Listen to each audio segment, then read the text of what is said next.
ओम शांति। 4 फरवरी 2026 आज की साकार मुरली रंगीन बड़े बड़े अक्षरों में पढ़ें, सुने और मंथन करें। हम प्रतिदिन प्रातः 4 बजे, 6 बजे, शाम को 4 बजे, 8 बजे मुरली मंथन करते हैं। आप सभी भी इस मुरली मंथन में साथी व सहयोगी बन सकते हैं, जिसके लिए आप लिंक से जुड़ सकते हैं। आपको जुड़ने में मुश्किल हो रही है तो आप सामने जो वीडियो देख रहे हैं उसमें व्हाट्सएप नंबर दिखाई दे रहा है चलती हुई लाइन में, उस पर मैसेज करके आप लिंक मंगा सकते हैं, प्रश्न पूछ सकते हैं। आपका कोई सुझाव है तो वो सुझाव भी दे सकते हैं। अच्छा, ओम शांति। आज की साकार मुरली का सार। मीठा मीठा बाबा कहते, मीठे बच्चे, संगम पर तुम्हें नई और निराली दुनिया, नई और निराली नॉलेज मिलती है। संगम युग पर तुम्हें नई और निराली नॉलेज मिलती है, जो नई है और जो निराली है। ऐसी नॉलेज और कभी मिल नहीं सकती।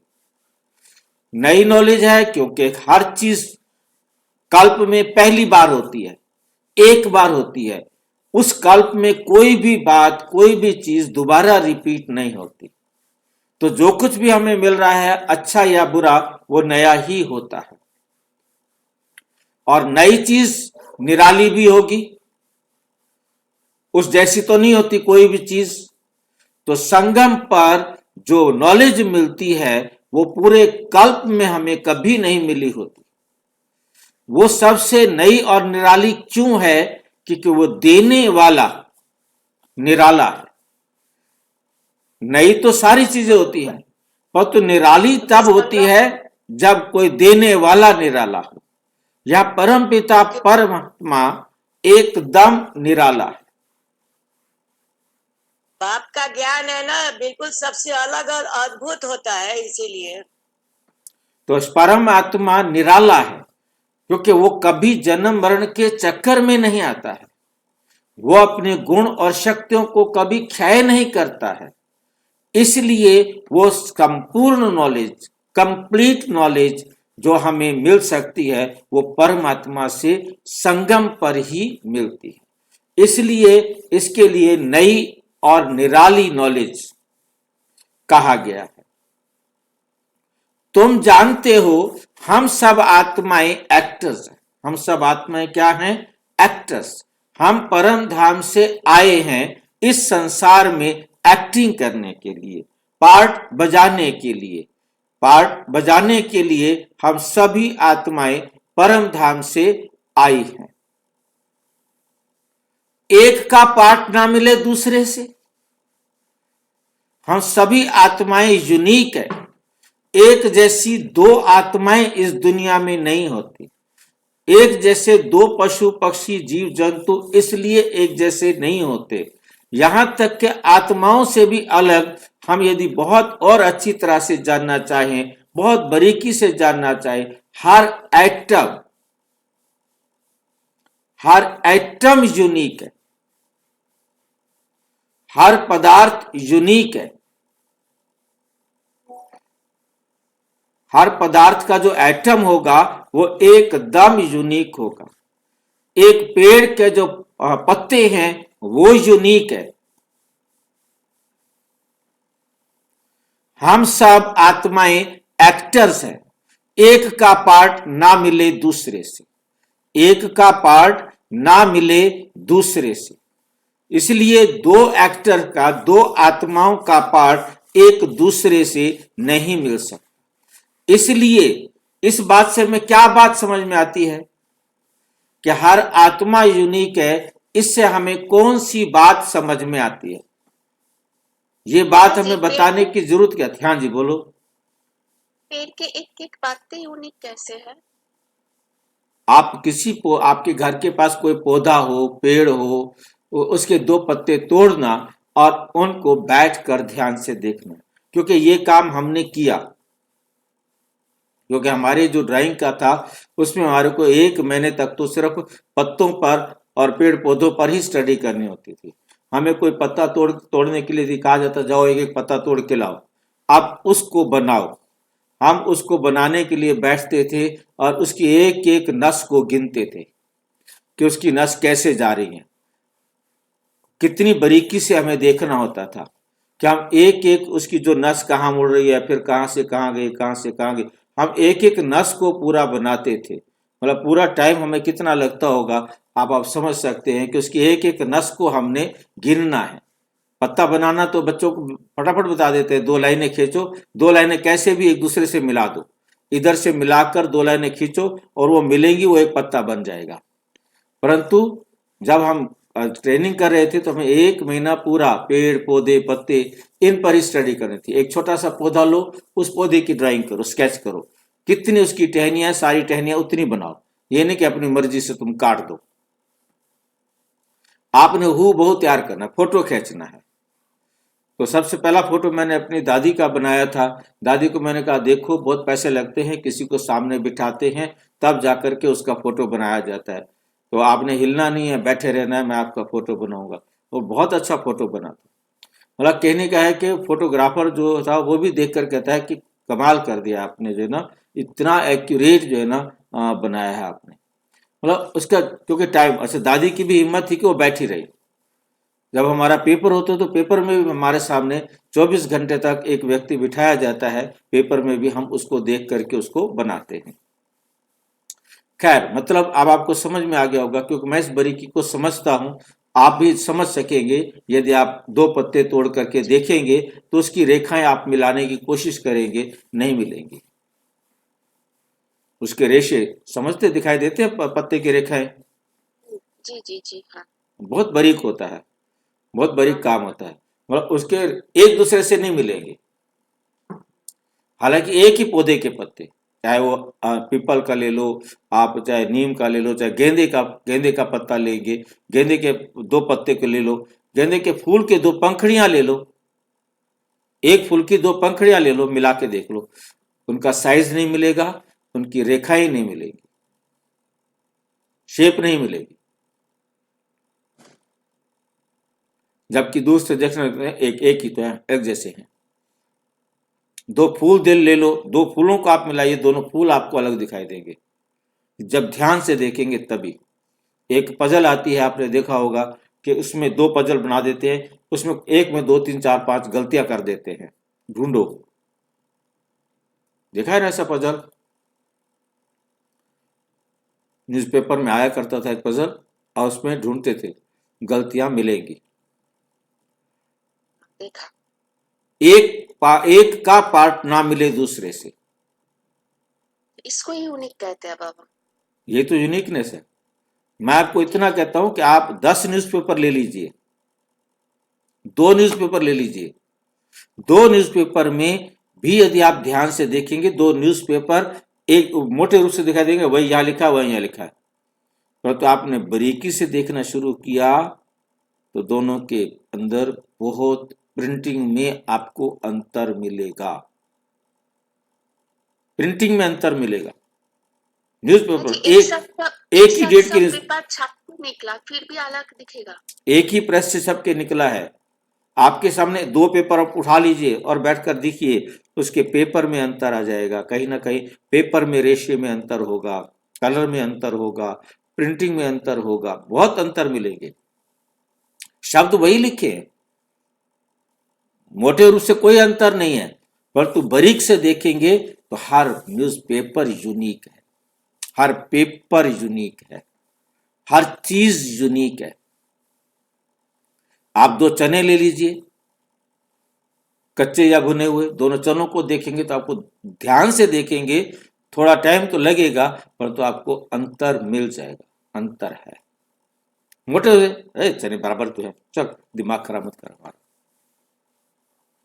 तो बाबा ने ये एक यूनिकनेस बताया। मैं कुछ ना कुछ चाह रहा था, आपने मेरे को डाइवर्ट कर दिया कहीं और। मेन बात मैं पूछना चाह रहा था कि इससे हमें क्या पता, क्या क्यों बताया जा रहा है, हमें क्यों ऐसा बता रहा है बाबा, उसके उसके पीछे उसकी चालाकी क्या है, वो क्या चाहता है ये बता करके हमें। जी हमको किसी के पाठ को देख के परेशान नहीं होना। जी आप बाबा, ये सारा बीज तो एक ही है। सबका पाठ अलग अलग है, कोई किसी से नहीं मिलेगा। सबका स्वभाव अलग है, पाठ अलग है। फिर हमें क्या सीखे?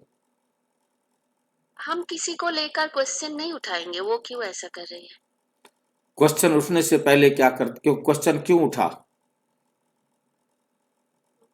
हम जब स्वीकार नहीं कर रहे हैं वो अलग है, तब क्वेश्चन उठा। कंपेयर किया हमने। हमें बाबा सिखाना चाहता है नेवर कंपेयर, किसी से तुलना नहीं करो। कंपेयर करेंगे तो या तो वो हमारे से अच्छा होगा या हमारे से खराब होगा, क्वेश्चन उठेगा। समझ रहे मेरी बात को? बाबा हमें इस बात को समझाकर ये समझाना चाह रहा है, कभी किसी के साथ ना तो अपनी तुलना करो, ना किसी और की तुलना अपने साथ करो। याद रखो, वो एक यूनिक आत्मा है, आप एक यूनिक आत्मा है। आप अपने पाठ के अनुसार करेंगे, वो अपने पाठ के अनुसार करेगा।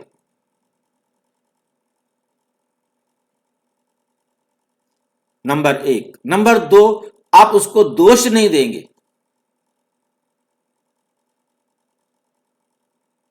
क्यों दोष नहीं देंगे? वो जो कुछ उसने किया है भाई, उसका पाठ था ना। वो मेरे पाठ के अनुसार करेगा कि अपने पाठ के अनुसार करेगा? हम उसको दोष नहीं दे सकते। ये जो बेसिक नॉलेज है, इस बेसिक नॉलेज के अंदर ये जड़ में ये बात हमें समझ में आती है कि हम उसे दोष क्यों दे रहे हैं भाई। वो जो कुछ भी कर रहा है, मर्डर कर रहा है, चोरी कर रहा है, डाका डाल रहा है, बम बना रहा है, किसी को प्यार कर रहा है, किसी को सुख दे रहा है, किसी को कुछ भी कर रहा है, वो उसका पार्ट है, वो कर रहा है। हम उसे ये नहीं कह सकते, ये नहीं कह सकते, मैंने तेरे को कितनी बार कहा है मत कर। तू मेरी बात सुनता ही नहीं, मानता ही नहीं। ये नहीं कह सकते, वो मानेगा ही नहीं ना भाई। उसने करना तो वही है ना जो उसका पार्ट है। वो कैसे आपकी बात को मान ले हुए? पार्ट चेंज हो सकता है क्या? यदि उसने पार्ट चेंज करना था तो वो मान लेता। यदि उसका पार्ट आपके अनुसार चलना था तो वो मान लेता। ये नहीं कि वो कई बार मान भी तो लेते हैं। आपने कहा, उसने कर लिया, क्योंकि उसने पार्ट चेंज करना था, आपके कहने से कर लिया। वो तो दूसरी तरफ से उसको मार लगी। माँ ने कहा ऐसे कर ले, बेटे ने माँ की कहने मान लिया। बहू को तो लग गई ना आग। माँ का बेटा बनता फिरता, जा माँ के पास, मेरे पास आया किस लिए?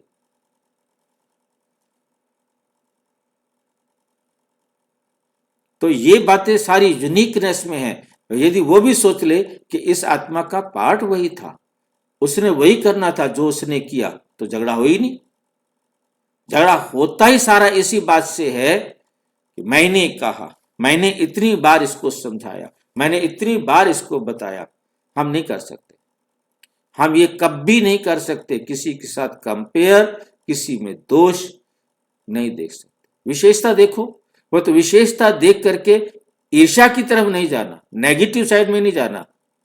किसी में विशेषता देखते हो तो देखो और उसको अपने जीवन में लाने के लिए पुरुषार्थ करो, अच्छे की तरफ चलो, चढ़ती कला में चलो। गिरती कला की तरफ क्यों जा रहे हो? दुख देना, दुख लेना, दुखी होना, दुखी करना, ये जो है ना नहीं करना। ये हमें कब, हर एक यूनिक है, उसका पार्ट यूनिक है। ये बात स्मृति में रहे तो हम ईर्ष्या में नहीं आ सकते, बदले की भावना में नहीं आ सकते। हम उसके ऊपर डोमिनेट अधिकार कब रखते हैं? देह अभिमान, देह अभिमान के कारण हमारा उसके ऊपर अधिकार लगता है। ये मेरा बेटा है, इसको मैं अपनी मर्जी से चलाऊंगा। अच्छा, चला ले भी तो अपनी मर्जी से। अच्छा है, आप अच्छे होंगे, आपके संस्कार अच्छे होंगे, परंतु परंतु आप बताओ, गाइड करो, परंतु अधिकार नहीं रखो। निमित्त बन के उसका कल्याण करना है। आप हर प्रकार की रीति को अपना सकते हैं। प्यार से जितना हो सके उसे सुधारो। क्रोध से नहीं सुधार सकते, गुस्सा करके नहीं सुधार सकते हो। इसलिए प्यार से, नहीं मानता है तो समझ लो उस आत्मा का पाठ, उस आत्मा का भाग्य, और मैं समझाने में असमर्थ हूं। मुझे अभी और तैयार होने की जरूरत है, मुझे समर्थ होने की जरूरत है, ताकि मैं उसे पूरी तरह समझा सकूं।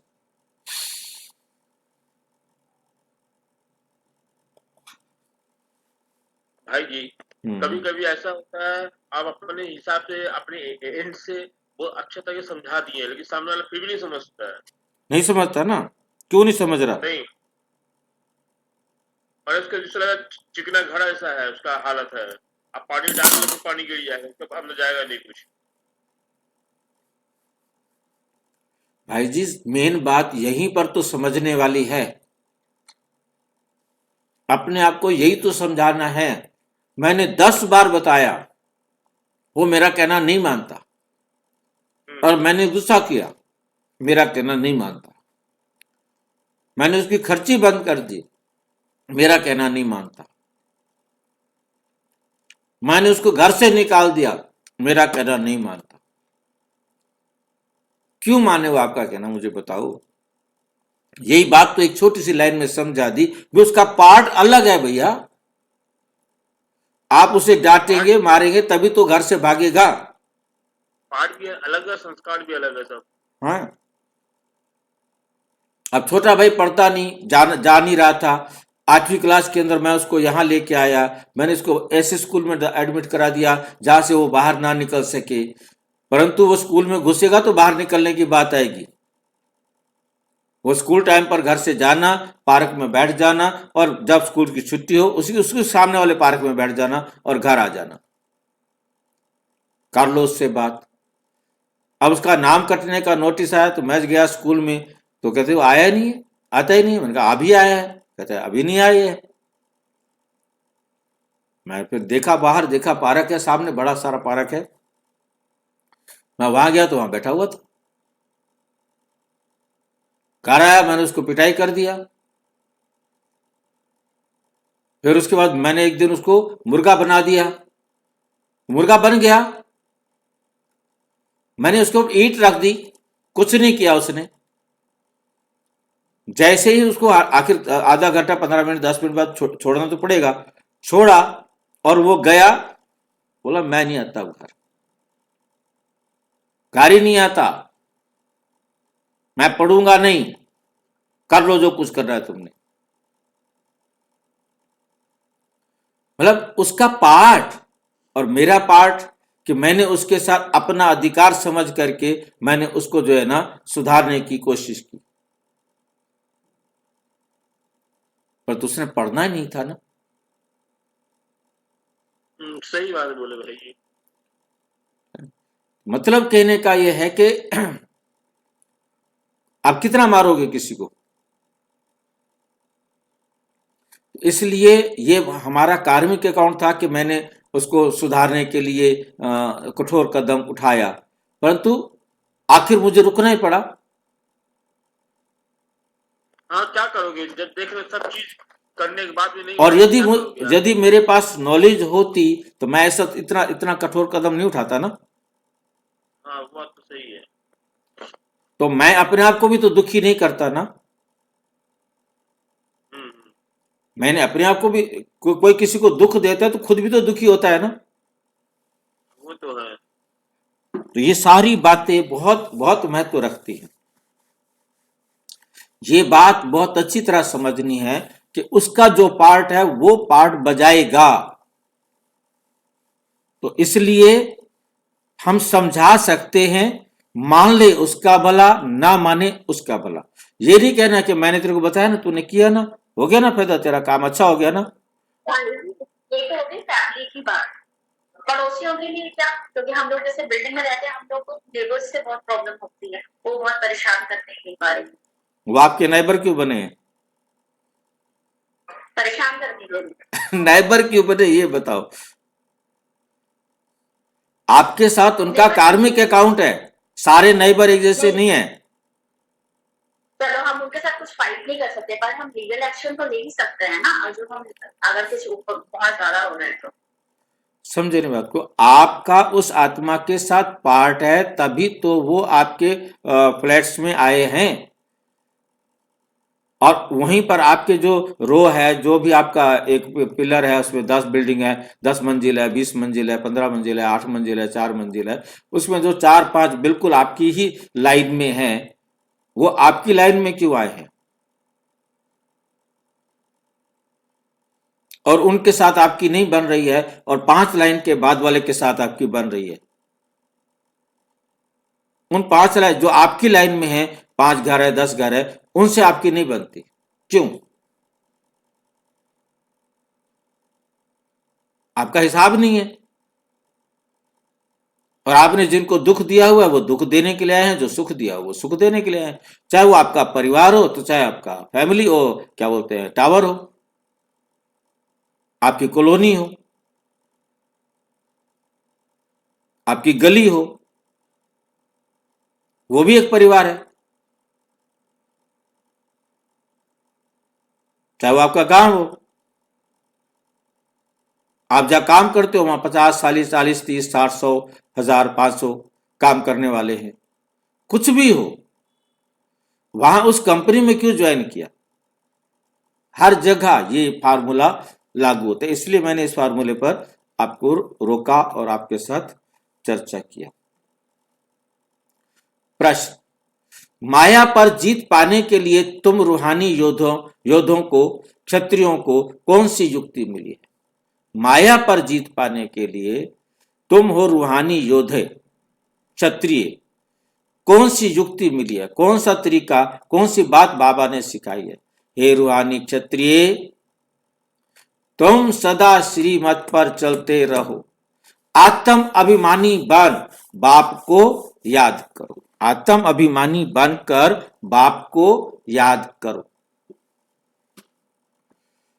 रोज सवेरे सवेरे उठकर याद में रहने का अभ्यास करो। याद में, याद करना नहीं का, शब्द को ध्यान से देखें, याद में रहने का अभ्यास डालो। याद करने और याद में रहने में क्या अंतर है?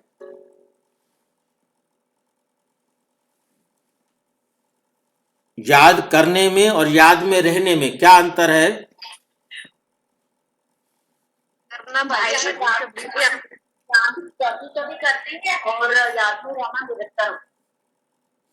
एक जना बोलो, जरा साफ समझ में आए मुझे भी और सुनने वालों को भी। याद कभी कभी करते हैं और याद में रहना निरंतर होता है। निरंतर करेंगे तो तब जब करेंगे। जैसे कोई कहते हैं आओ जरा, है ना, हम थोड़ी देर बाबा को याद करें। अरे अब याद करें, तो पहले क्या कर रहे थे? इसका मतलब पहले याद नहीं कर रहे थे। हम याद में रहे तो हर टाइम रहे, ये बात हमें बहुत अच्छी तरह से समझना है। तो इसलिए बाबा ने याद में रहने का अभ्यास डालो, याद करने का नहीं, याद में रहने का। हर वक्त निरंतर याद में रहने का अपने अंदर आदत डालो, तो माया पर विजय प्राप्त कर सकेंगे, तो माया पर विजय प्राप्त कर सकेंगे।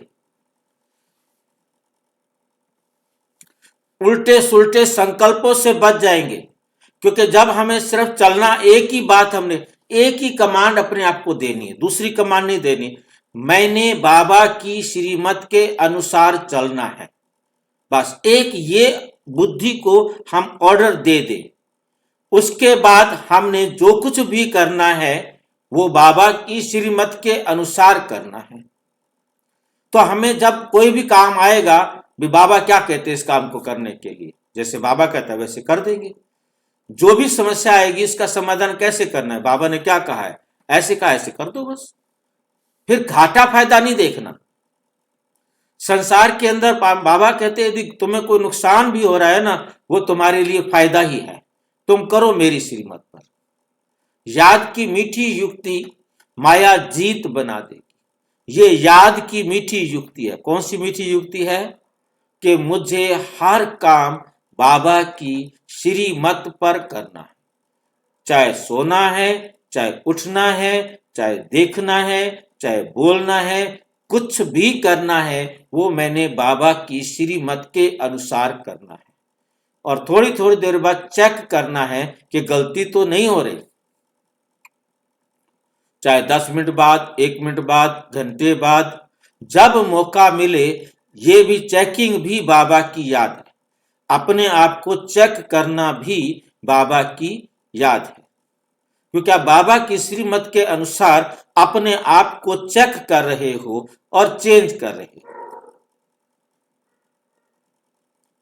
जैसे मौका मिले, कई काम ऐसे होते हैं जो बहुत अटेंशन देने वाले होते हैं, आपने अटेंशन देकर उस काम को किया, उस टाइम आप अपने आप को नहीं सोच सकते थे, परंतु उसको भी देखो कि मैं ये जो काम इतना अटेंशन देकर के किया था, क्या मैं बाबा की याद में था, या जो कुछ भी मैंने किया वो बाबा की श्रीमत के अनुसार किया।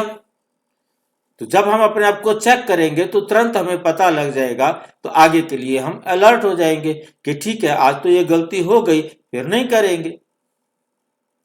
ये हम सारा दिन करते रहे। हम इसके लिए ये इंतजार नहीं करें कि शाम को मैंने अपना टाइम फिक्स किया हुआ है कि 7 से 7:30 मैंने योग करना है, अपने आप को चेक करना है। ना चेक करोगे ना योग करोगे। सारा दिन किया नहीं, हाँ चेक करने के लिए मतलब थोड़ा काम से छुटकारा जरूर पाना पड़ेगा। यदि हम काम भी करते रहे और अपने आप को सोचे चेक करें, नहीं कर सकते। चेक करने के लिए काम को रोकना पड़ेगा। इसीलिए ये जो ट्रैफिक कंट्रोल दिया था वो इसीलिए दिया था 3-3 मिनट वाला। उसका सोचा कि इसमें भी 2-3 घंटे का गैप आ जाता है, तो फिर 1-1 घंटे वाला दिया कि हर घंटे में 1 मिनट अपने आप को चेक करो। हर घंटे में 1 मिनट अपने आप को चेक करो कि मैंने इस घंटे में क्या क्या गलतियां की। बस अपने आप उसको चेंज करने का भी रास्ता हमें मिल जाएगा, तभी हम अपने आप को इंप्रूव कर सके।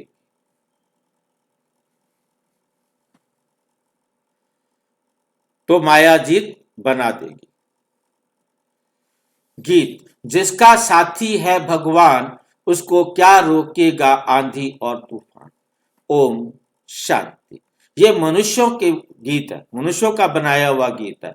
इनका अर्थ कोई कुछ भी नहीं जानते। कितनी कमाल की बात है, ये मनुष्यों के बनाए हुए गीत है। जिसका साथी है भगवान उसे क्या रोकेगा आंधी और तूफान। वो तो दुनिया की रीति से देखते हैं कि इसके सामने जीवन में मुसीबतें कितनी आई, परंतु इसके जीवन को कुछ भी दुख नहीं पहुंचा। अब उनकी समझ और हमारी समझ में क्या अंतर है। वो देह भान की दृष्टि से देखते थे, स्थूल दुनिया को देखते थे, परंतु परमात्मा हमें सूक्ष्म हर आत्मा को तुम मेरी श्रीमत पर चलो, तुम आत्मा मेरी श्रीमत पर चलो, तो आपके जीवन में कभी कोई आंधी तूफान जो आपके जीवन में आपको डगमग कर सके नहीं कर सकेगा। किसकी श्रीमत पर चल रहे हैं? बाबा की श्रीमत पर। वो कोई बाबा की श्रीमत पर थोड़ा चलते थे, वो तो अपनी मत पर चलते थे और वो समझते थे जिसको बचा जाको राखे साइयां मार सके ना कोई। और हमारा बाप आगे तो मैं किसी को ना बचाऊं। वो समझते थे ये बच गया है तो भगवान ने बचा दिया है, मर गया है तो भगवान ने मार दिया है, कोई किसी को मार नहीं सकता। इनको दोष नहीं देना है, दुनिया को दोष नहीं देना है, अपने आप को दोष नहीं देना है, सारा दोष परमात्मा का। हम उसके कठपुतलियां हैं, जैसे वो नचाना चाहे नचाए। फिर हम अपने आप को सुधारेंगे कैसे? हाँ जी, जो आप बचाने वाला बात बोले कि भगवान ने बचाया है, ये अभी भी बीके में बहुत फैला अभी भी है। हाँ भाई देखो, मेरे में फर्क उतना आएगा जितना मैं अपने आप को समझाऊंगा। मैं समझाऊंगा ही नहीं तो मेरे में फर्क कैसे आएगा, चाहे वो बीके हो या नॉन बीके हो। कुछ भी बढ़िया काम होता है सिर्फ बाबा ने कर दिया, सिर्फ बाबा ने किया है, अभी वो मुंह पे बोल। हाँ वो वही करूं, वही बाबा कहते मैं नहीं करता भाई। ये लाइन समझनी है कि परमात्मा नहीं करता, पर तू मुझे अकर्ता मत कहना। इसका भी गुस्सा आता है बाबा को। मैं सिर्फ एक काम करता हूं, ज्ञान देने का, इसलिए मैं करता हूं। बाकी मैं दुनिया का कोई काम नहीं करता हूं, स्थूल दुनिया का कोई काम नहीं करता हूं। आपका चाहे ब्रह्मा कुमारी का प्रोग्राम हो, वो योग में बैठ जाओ, बारिश ना हो जाए उस दिन, बैठ जाओ योग में, बाबा तो ना रोके, तुम बैठे रहो, चाहे कुछ भी कर लो। बाबा बरसात को रोकने वाला नहीं है, और रुक गई किसी कारण से, बाबा ने रोक दी थी पक्का, है नहीं? बाबा नहीं हाँ, बाबा ने रुकवाई थी। अरे रुक गई, वो अपने हिसाब से रुकी, नहीं रुकी तो अपने हिसाब से नहीं रुकी। हमने एक प्रोग्राम किया था, इतनी तेज उस दिन, और उससे एक दिन पहले तक कोई बारिश नहीं थी, एक दिन पहले तक कोई बारिश नहीं। और उस दिन ऐसी बारिश सवेरे से शुरू हुई, जहां हमने प्रोग्राम करना है, मिट्टी के ट्रक ला ला करके डाले, थोड़ी देर रुके तो हम सोचे चलो मिट्टी फैलाओ इसके ऊपर तो बैठने की व्यवस्था हो जाएगी। कितना भी किया उसने नहीं रुकी। आखिरकार मूसलाधार बारिश में जितने टेंट में अंदर बैठ सकते थे, टेंट क्या, टेंट भी नहीं, वो स्टेज पर जो बैठ सकते थे, या खड़े हो जाओ भैया, वो प्रोग्राम बारिश में चला। ब्रिजमोहन भाई जी आए थे, और बाकी जो आशा बहन जी हो गए, ब्रिजमोहन भाई, और ये सारे बड़े आए, और बहुत बड़ा हमने पंडाल बनाया था, बहुत बड़ा सारा कुछ।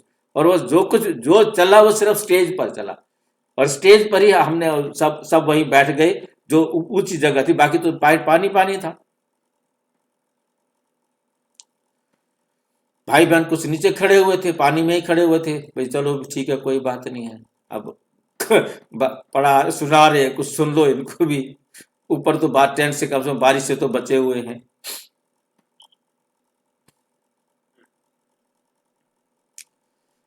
इनका अर्थ कोई कुछ भी नहीं जानते, गीत भजन आदि गाते हैं, महिमा करते हैं भक्त लोग, परंतु जानते कुछ नहीं। महिमा बहुत करते हैं, तुम बच्चों को कोई महिमा नहीं करनी, तुमने कोई महिमा नहीं करनी। महिमा बहुत करते हैं, तुम बच्चों को कोई महिमा नहीं करनी है।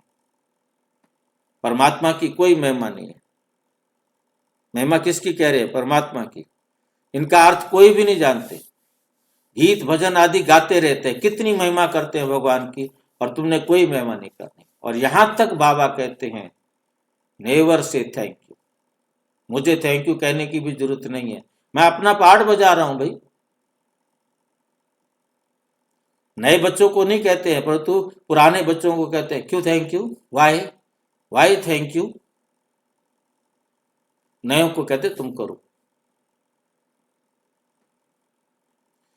मतलब हर प्रकार की जो है ना पॉलिसीज है उनके पास, क्योंकि मैंने जो किया मेरा पार्ट था, तुम अपने पार्ट को मेरे से मिलाओ। तुमने भी किसी से थैंक यू सुनना नहीं है, तुमने अपना पार्ट किया। क्योंकि पुरानों को बाबा जो सिखाना चाहता है वो यही सिखाना चाहता है, मेरे समान बनना है तो तुमने थैंक यू नहीं लेना है। मुझे थैंक यू क्या करना है लेकर के?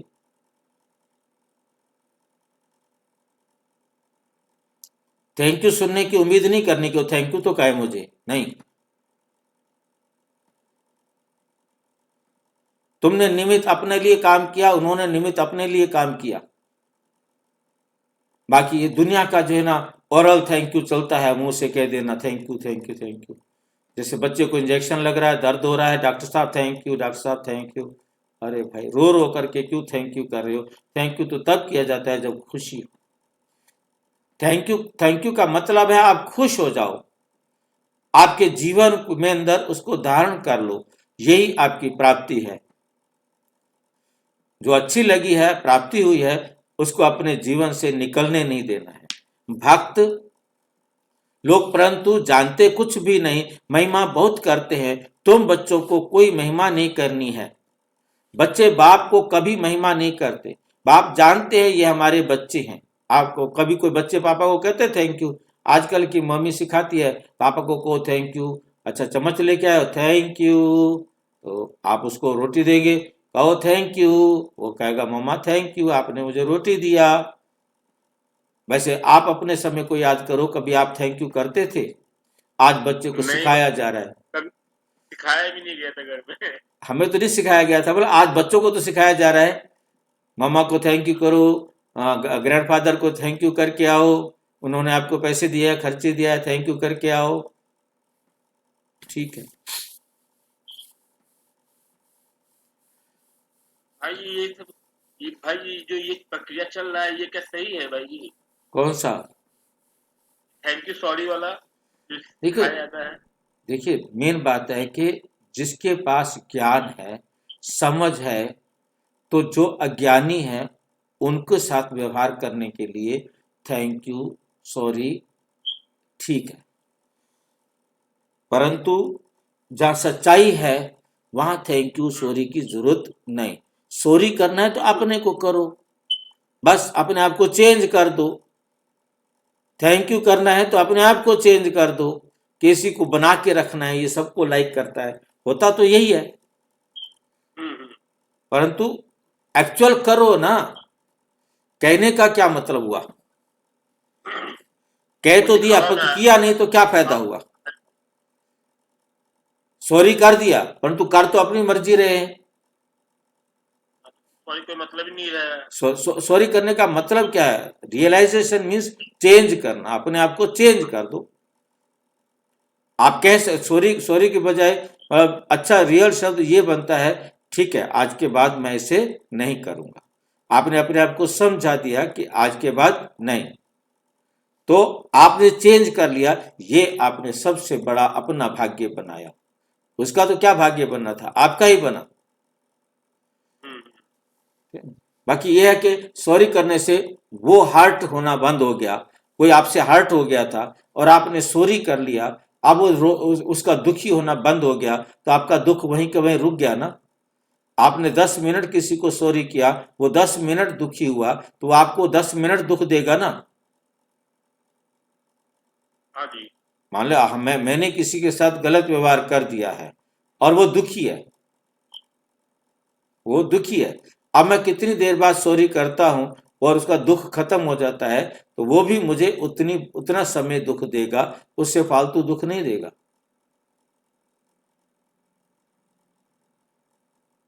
ठीक है, इसलिए सॉरी करना ठीक है।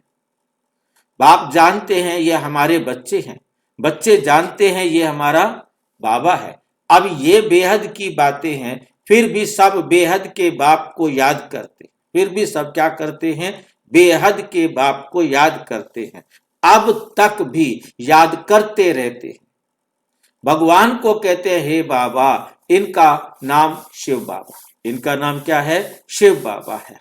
हे बाबा, इनका नाम शिव बाबा है। जैसे हम आत्माएं हैं वैसे शिव बाबा है। वो है परम आत्मा, जिसको सुप्रीम कहा जाता है। जिसको क्या कहा जाता है? सुप्रीम कहा जाता है। उनके हम बच्चे हैं, उनके हम बच्चे हैं। उनको सुप्रीम सोल कहते हैं। उनका निवास स्थान कहाँ है? परम धाम में है। सब आत्माएं वहां रहती हैं। एक्टर्स ही सोल्स हैं। तुम जानते हो नाटक में एक्टर्स नंबर वार होते हैं। नाटक में एक्टर्स कैसे होते हैं? नंबर वार होते हैं। हर एक के पार्ट अनुसार इतनी तनख्वाह पगार मिलती है। सब आत्माएं जो वहां रहती हैं सब पार्टधारी हैं, परंतु नंबरवार सबको पार्ट मिला हुआ है। रूहानी बाप बैठ समझाते हैं कि रूहों में कैसे अविनाशी पार्ट नूदा हुआ है। सब रूहों का पार्ट एक जैसा नहीं हो सकता, सब में ताकत एक जैसी नहीं। तुम जानते हो कि सबसे अच्छा पार्ट इनका उनका है जो पहले शिव की रुद्रमाला में है। नाटक में जो बहुत अच्छे अच्छे एक्टर्स होते हैं उनकी कितनी महिमा होती है। सिर्फ उनको देखने के लिए भी लोग जाते हैं। तो ये बेहद का ड्रामा है। उस बेहद के ड्रामा में भी ऊंच एक बाप है। ऊंच ते ऊंच एक्टर, क्रिएटर, डायरेक्टर भी कहें, वे सब हैं हद के एक्टर्स, डायरेक्टर्स आदि। उनको अपना छोटा पार्ट मिला हुआ है। पार्ट आत्मा बजाती है, परंतु देह अभिमान के कारण कह देते हैं मनुष्य का ऐसा पार्ट है। बाप कहते हैं सारा आत्मा का है। सारा बाप कहते पार्ट सारा आत्मा का है। अब जो पार्ट है वो फिक्स है ना, इसी कारण क्या देते हैं मनुष्य का ऐसा पार्ट है। बाप कहते हैं सारा पार्ट मनुष्य का नहीं है, किसका है? आत्मा का है। क्योंकि मनुष्य अपने आप को देह समझते हैं तो सामने वाले को भी देह समझ करके उसके पार्ट को पार्ट कहते हैं। आत्मा अभिमानी बनना पड़ता है। बाप ने समझाया है कि सतयुग में आत्म अभिमानी होते हैं। सतयुग में आत्म अभिमानी होते हैं। बाप को नहीं जानते। यहां कलयुग में तो आत्म अभिमानी भी नहीं और बाप को भी नहीं जानते और बाप को भी नहीं जानते। अभी तुम आत्म अभिमानी बनते हो। बाप को भी जानते हो, बाप को भी जानते हो। आत्म अभिमानी बनते हो और बाप को भी जानते हो। तुम ब्राह्मणों को निराली नॉलेज मिलती है। तुम ब्राह्मणों को क्या मिलती है? निराली नॉलेज मिलती है। तुम आत्मा को जान गए हो कि हम सब आत्माएं एक्टर्स हैं। सबको पार्ट मिला हुआ है। जो एक ना मिले दूसरे से, वे पार्ट सारा आत्मा में है। एक का पार्ट दूसरे से नहीं मिल सकता। वो जो नहीं मिल सकता वो पार्ट किस में है? आत्मा में है, इस शरीर में नहीं है। यूं तो जो नाटक बनाते हैं वे भी पार्ट आत्मा ही धारण करती है। वो सारा किसको याद कराया जाता है? आत्मा को याद कराया जाता है। आत्मा ही उस पार्ट को करती है। उसका अपना जीवन अलग है, परंतु यहां जो पार्ट बजाने आती है वो उसे जो कहा जाता है वही करती है। अच्छा पार्ट भी आत्मा ही लेती है और गंदा पार्ट भी आत्मा लेती है। अब यदि एक फिल्म के अंदर कोई हीरो का रोल कर रहा है और कोई विलियन का रोल कर रहा है, अब डायरेक्टर को तो दोनों ही एक जैसे लगते हैं कि अलग अलग लगते हैं? एक जैसे भाई जी। उसके लिए तो वही है। उसके लिए तो अंदर जाओ, तुम जैसा पार्ट बजा के आ जाओ भाई। जैसा तुम्हें कहा है वैसा वो बजाएगा, वैसा वो बजाएगा। क्योंकि दोनों के रोल से यदि विलियन ना हो तो हीरो की वैल्यू नहीं बनती, हीरो ना हो तो विलेन की वैल्यू नहीं बनती। हीरो विलियन जो है ना, हीरो के कैरेक्टर को उभारने में पूरा सहयोग देता है। हीरो का चरित्र निकलता ही तब है जब उसमें विलियन आकर उसके सामने ऑब्स्टेकल्स खड़े करता है, रुकावटें खड़ी करता है, दिक्कतें खड़ी करता है और वो उन दिक्कतों को बड़ी सहजता से, जितनी सहजता से सफल करता है, सफलता प्राप्त करता है, तो उसका कैरेक्टर उतना ऊंचा बन जाता है।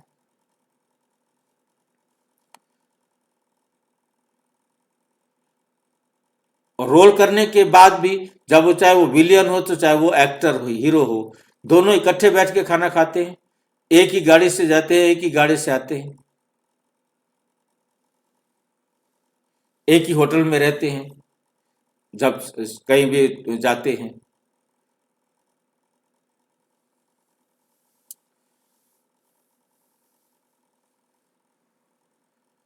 परंतु आत्म अभिमानी नहीं बनते। अब हमें समझ में आया कि ये एक्ट करने वाली हम आत्मा हैं, वो शरीर एक्ट करने वाला नहीं है। ये आत्मा एक्ट करने वाली है। आत्मा एक्ट करती है। शरीर कोई एक्ट नहीं करता, आत्मा ही केवल एक्ट करती है।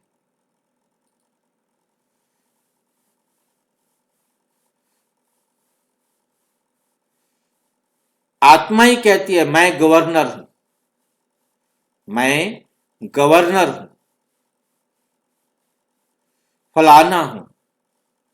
परंतु आत्म अभिमानी नहीं बनते हैं। परंतु क्या है कि आत्म अभिमानी नहीं बनते हैं।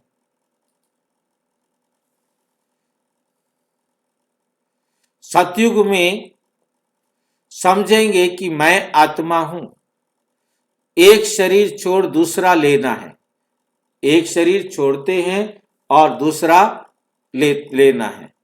परम आत्मा को वहां कोई नहीं जानते, परम आत्मा को वहां कोई नहीं जानते। इस समय तुम सब कुछ जानते हो। शूद्रों और देवताओं से तुम ब्राह्मण उत्तम हो। शूद्रों और देवताओं से तुम ब्राह्मण क्या हो? उत्तम हो।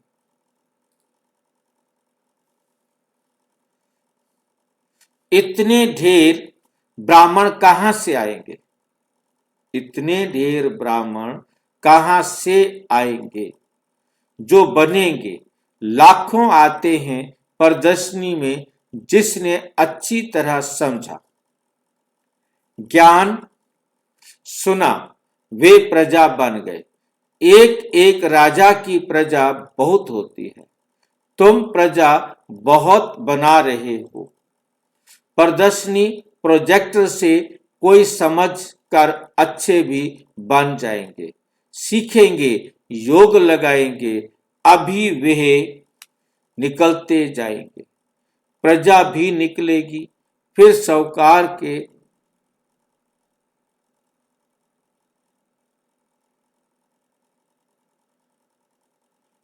साहूकार राजा रानी बनेंगे, गरीब आदि सब जेब में आदि सब निकलेंगे, गरीब आदि सब निकलेंगे। प्रिंस प्रिंसेस बहुत होते हैं। सतयुग में त्रेता तक प्रिंस प्रिंसेस की संख्या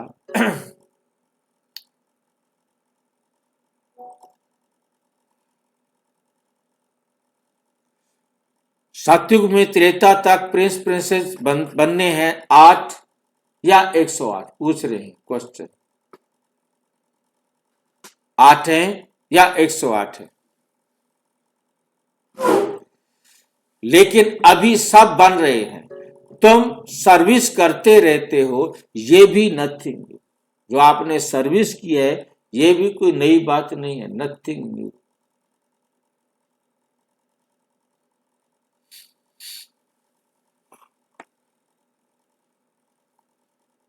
तुमने कोई फंक्शन किया, ये भी नई बात नहीं, अनेक बार किया है, फिर संगम पर यही धंधा करेंगे। फिर प्रिंसेस को थोड़ा क्लियर कर दो। हाँ जी, प्रिंसेस का क्लियर कर दीजिए ना। 108 8 बनेंगे, 108 बनेंगे, तो क्लियर कर दीजिए। ये बाबा ऐसे बोलते रहते हैं ना। इसके लिए क्या है कि जो मेरे को जो समझ में आता है, क्योंकि सतयुग से त्रेता तक बोला 108 प्रिंसेस बनेंगे, और त्रेता के अंत तक 16,108 प्रिंसेस बनेंगे, जो मुझे समझ में आया। 8 जो है ना, ये टॉप राजा है, जो सतयुग में 1 2 3 4 5 6 7 8 बनेंगे, ये राजा बनेंगे।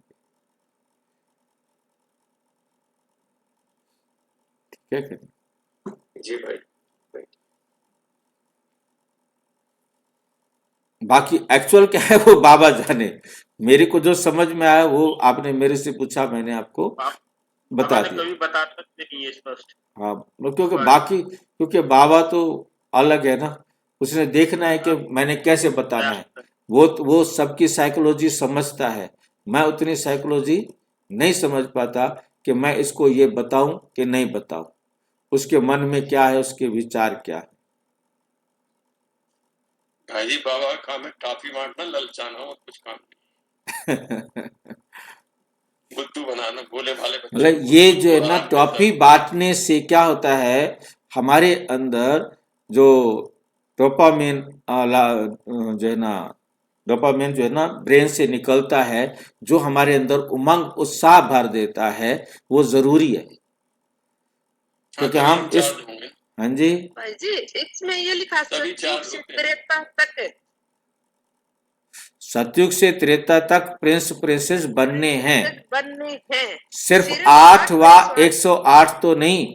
तो नहीं, मतलब बनने ही है, 8 व 108 ही नहीं है, बनेंगे नहीं। हाँ, मतलब ये नहीं कि 8 या 108 तो नहीं होंगे, लेकिन अभी सब बन रहे हैं। वहां तो फिर भी गिनती होगी ना, 108 बने, 8 बने, मतलब राजा, एक राजा 30-35 साल तक, 40 साल तक राज्य करेगा, ठीक है। तो उसके बाद उसके बच्चे भी तो होंगे ना।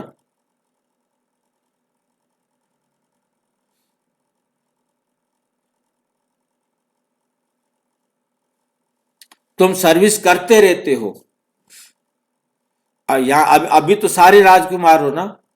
अभी तो हम जो बन रहे हैं सारे क्या बन रहे हैं, अपने मन के, बुद्धि के, संस्कार के राजा।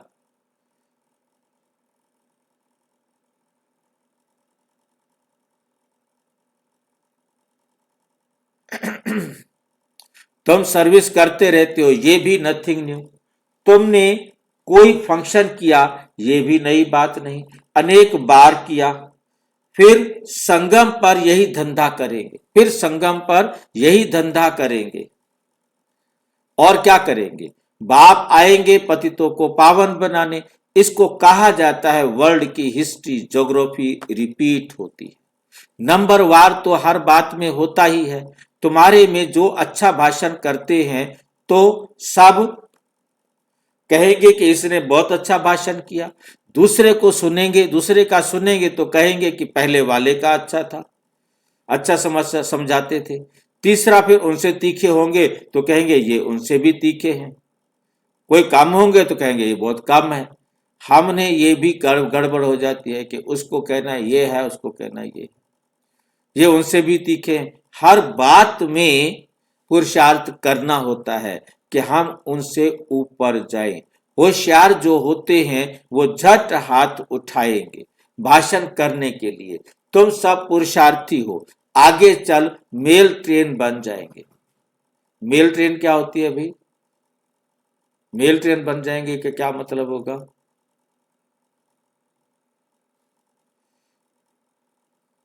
मेल ट्रेन सुना है किसी ने नाम? हाँ भाई सुना तो है, मेल क्यों गाड़ी। क्यों कहते हैं उसको मेल ट्रेन? धीरे धीरे चलता है इसलिए क्या? वो हाँ स्लो होती है इसलिए।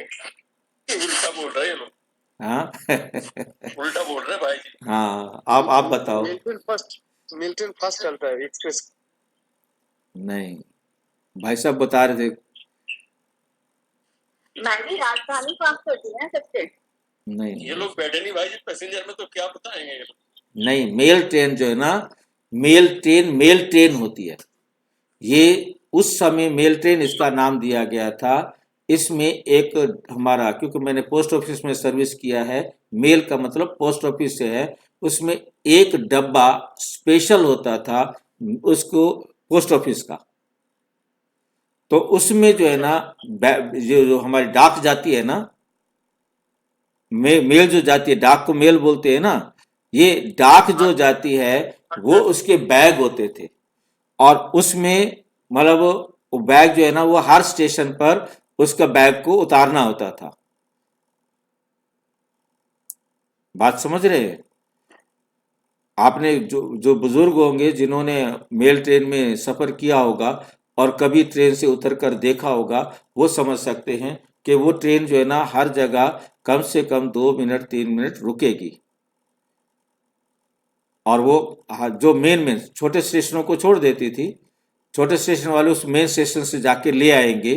तो जो मेन मेन स्टेशन आते थे रुकती तो वो वहां थी, परंतु वहां 5 मिनट रुकती थी, क्योंकि ताकि वो वहां से बैग लेती भी थी और उनको बैग देती भी थी। मोटे मोटे बोरे होते थे ना, देखा है कभी किसी ने? नहीं देखा तो जी आप भाई जी, समझ देखे हाँ हैं। जी, हाँ है भाई जी। हाँ देखे है भाई जी। है ना, बहुत मोटे मोटे बोरे होते हैं, क्योंकि हमने तो वो काम किया है भाई लेबर जूट वाला। वाला बोरा होता है, जूट वाला, हाँ जी, जूट का बोरा होता हाँ है। जूट का, और बहुत हैवी होता है, बहुत टाइट होता है। हाँ, बहुत हेवी होता है वो। हाँ बहुत बड़ा बड़ा बोरा होता है। वहाँ बहुत वो बड़ा बड़ा लग- बोरा होता है, और उसमें सारी डाक भरी हुई होती है, और वो जो है ना चेंज करना होता है, और उस बोरे के अंदर बहुत कुछ होता है। मतलब हमें मालूम होता था, सील्ड होता था भाई जी, सील्ड होता, सील होता था और बहुत कुछ होता था उसके अंदर। और सील जो है ना, कपड़ा लगा के सील करते थे। हाँ हमने जब पहली पहली मैंने 10वीं पास करने के बाद पोस्ट ऑफिस में ड्यूटी ज्वाइन की थी, यही मेरी ड्यूटी होती थी। मतलब सील लगाना सारे पोस्ट ऑफिस के अंदर, जितना आज का कैश है, जितने आज के मनी ऑर्डर हुए, जो कुछ भी, वो सारा का सारा रिकॉर्ड हेड ऑफिस में दे के आना है और लेके आना है साइकिल से। और डाक जितनी आई है सारे लेटर बॉक्स की डाक निकाल कर लाना, उसको पैक करना, उसको दे के आना। उसका ऑफिस अलग होता था, वो उसका ऑफिस अलग होता था। तो मतलब तभी मेरे को समझ में आया, उसका नाम मेल इसीलिए रखा हुआ था कि वो हर स्टॉपेज पर, मेन स्टॉपेज, छोटे छोटे गाँवों में नहीं, मेन स्टॉपेज पर रुकती थी, और गाड़ी रुकेगी 5 मिनट, और बैग ट्रांसफर होंगे, लिए भी जाएंगे, दिए भी जाएंगे, और साइन भी होते हैं, तो टाइम लगता है थोड़ा सा। तो वो एक्टिव रहते थे बहुत ज़्यादा, कि एक दरवाजा होता था जहाँ से लेफ्ट बैग फेंकने हैं, वो संभालने वाला संभालेगा, दूसरी तरफ से दूसरे वाला ले देने वाला, वो अंदर बैठे रहते थे। उनकी ड्यूटी होती थी कि अगला स्टेशन आने वाला है, उसके बैग जो है ना वहाँ रखें। मतलब वो बहुत ज़्यादा उस टाइम से कोशिश करते थे कि उस टाइम में पूरा काम हो जाए। भाई जी वर्तमान में भी तो यही होता है भाई जी, अभी भी तो यही होता है। अभी होता है, परंतु अभी मेल ट्रेन, मेल गाड़ी जो है ना, मेल जो है ना अलग है, सुपर फास्ट अलग है, फास्ट अलग है, आगे आगे जो श्रेणियां हैं वो अलग है। वो सभी में डाक नहीं जाती, उसका नाम ही भाई जी मेल इसलिए कि उसमें डाक जाती है, उनको ही मेल कहा जाता है, बाकियों को मेल नहीं उसका कहा जाता। आरएमएस बोला जाता है भाई जी। हाँ जी, आरएमएस बोला जाता है। एक ही कोच होता है, सब ट्रेन में नहीं, कुछ कुछ ट्रेन में है हाँ आरएमएस। उन ट्रेन को मेल कहा सर। जाता है। उन्हीं ट्रेन के साथ मेल लगा होता है, बाकियों के साथ मेल नहीं लगा होता, क्योंकि उसी ट्रेन के हिसाब से वहां के लोग आएंगे लेने के लिए, देने के लिए ना, क्योंकि जाना तो है। अब वो डाक का इतना काम, अब इतनी चिट्ठियां नहीं आती हैं जाती हैं। नाम होता है ना, पंजाब मेल नाम होता हाँ हाँ, बहुत पार्सल बहुत जाती है, कितनी कम पार्सल ज्यादा हो गया है। अब जो है ना स्पेशल आदमी चलते हैं, जो प्राइवेट है ना ये वाले, हाँ जो प्राइवेट जो सामान ले पहुंचाने का काम करते, कोरियर का काम करते हैं, कोरियर का। अब मैंने इनको देखा है, अब ये बैठे होते हैं, ये इनका है ना दो रोजाना की ड्यूटी है कि मैंने सफर करना है यहां से हर स्टेशन पर। उनको मालूम होता है कि किस सीट पर बैठा है, और वो आएंगे बस 1 मिनट के गाड़ी, और वो देंगे और वो लेंगे। अच्छा अच्छा। मैंने ये भी देखा है, अभी जो है ना कोरियर वाले अपना सामान भेजेंगे ना, उसकी ड्यूटी है रोज आना, उसने उसी गाड़ी से जाना है आना है, उसका पूरे महीने का सीट रिजर्व की हुई है एडवांस में, और उनके पास पहुंची होती है कि भी ये उस सीट पर बैठा होगा, और वो जैसे स्टेशन आएगा उसका कोई इधर उधर नहीं देख सकता। उसका काम यही रहता है कि आओ ये लो जी, अपना बक्सा अपना पकड़ो और अपना मुझे दे दो।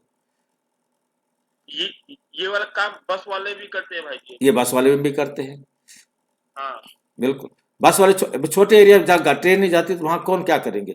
कोरियर वाला, हाँ कोरियर वाला काम बस वाले करेंगे, और फिर वो बस वाले को कंडक्टर को पैसे दे देते हैं, ये लो भैया हमने बंदा हायर करना था, आप ले लो। इसलिए मेरे को मालूम है, मैंने बस सर्विस लिया है, मेरे को मालूम है इसलिए। तुम सब पुरुषार्थी हो, आगे चल मेल ट्रेन बन जाएंगे। आगे चलकर क्या बन जाएंगे? Mail train. मेल ट्रेन बनने का मतलब क्या है? आप दुनिया को देने वाले बन जाओ। अभी तो तुम पुरुषार्थी हो, फिर तुम सबको देने वाले, क्योंकि मेल ट्रेन जाएगी और सबको बांटती जाएगी। जैसे मम्मा स्पेशल मेल ट्रेन थी। मम्मा क्या थी? Special mail train. हर स्टेशन पर जाना है, हर सेंटर पर जाना है और डिलीवर करना है, हर सेंटर पर जाना है, डिलीवर करना है। मतलब मम्मा की ड्यूटी रहती थी, वो चक्कर में रहती थी, उधर जाओ उधर जाओ उधर जाओ उधर जाओ, सब जगह जाके देखो, पहले जाना और वहां की व्यवस्था देखना, फिर उनको जाकर चेक करना, उनको डायरेक्शंस देना, ठीक चल रहे हैं कि नहीं चल रहे हैं। मतलब मम्मा का काम ये सबसे बड़ा रहता था। बाबा तो अपना बैठ गए, बुजुर्ग हो गए और सीट पर बैठ गए मधुबन के अंदर। बाबा को पता नहीं पड़ेगा क्योंकि दोनों इकट्ठे। बाबा का नहीं पता पड़ेगा ब्रह्मा बाबा क्या है कैसा है, इसमें अंतर नहीं देख सकेंगे। क्यों कहा कि दोनों इकट्ठे हैं। ये कौन सा काम शिव बाबा कर रहा है, कौन सा काम ब्रह्मा बाबा कर रहा है, कोई पता नहीं। तुम समझ नहीं सकेंगे कि कौन कहते हैं। तुम सदैव समझो कि शिव बाबा समझाते हैं। बाप और दादा दोनों जानते हैं, परंतु वो अंतर्यामी है। बाहर से कहते हैं, बाहर से कहते हैं वो अंतर्यामी है। ये तो बहुत होशियार है, मक्खन लगा रहे ब्रह्मा बाबा को, ये तो बहुत होशियार है। बाप भी महिमा सुन खुश होते हैं, लौकिक बाप का भी कोई बच्चा अच्छी तरह पढ़कर उच्च पद पाता है तो बाप समझते हैं कि ये बच्चा अच्छा नाम निकालेगा। ये भी समझते हैं कि फलाना बच्चा इस रूहानी सर्विस में होशियार है। मुख्य तो भाषण है। किसको बाप का संदेश देना चाहिए,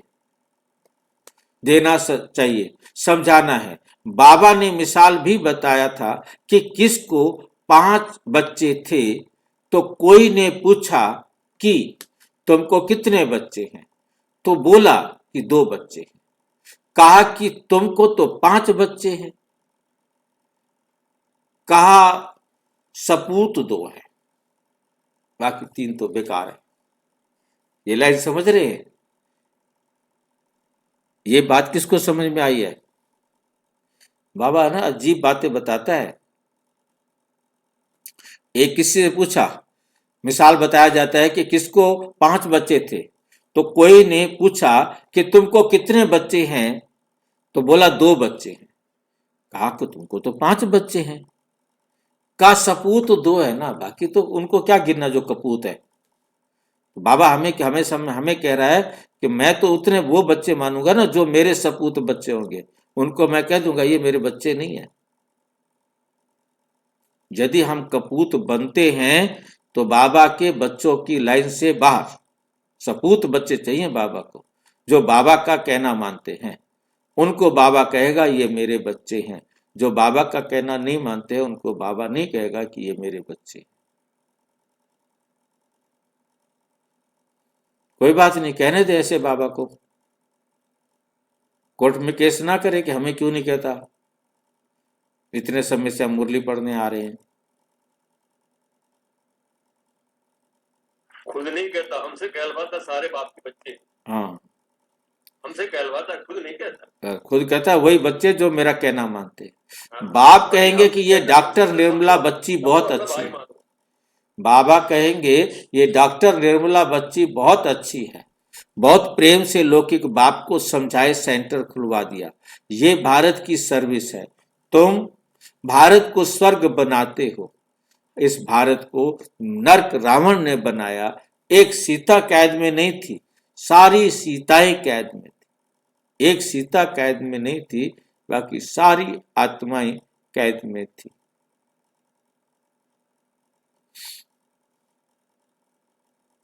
बाकी शास्त्रों में सब दंत कथा है, झूठी कहानियां हैं। यह भक्ति मार्ग भी ड्रामा में है। तुम जानते हो सतयुग से लेकर जो पास हुआ वो फिर रिपीट होगा। ये फिर क्या होगा? रिपीट होगा।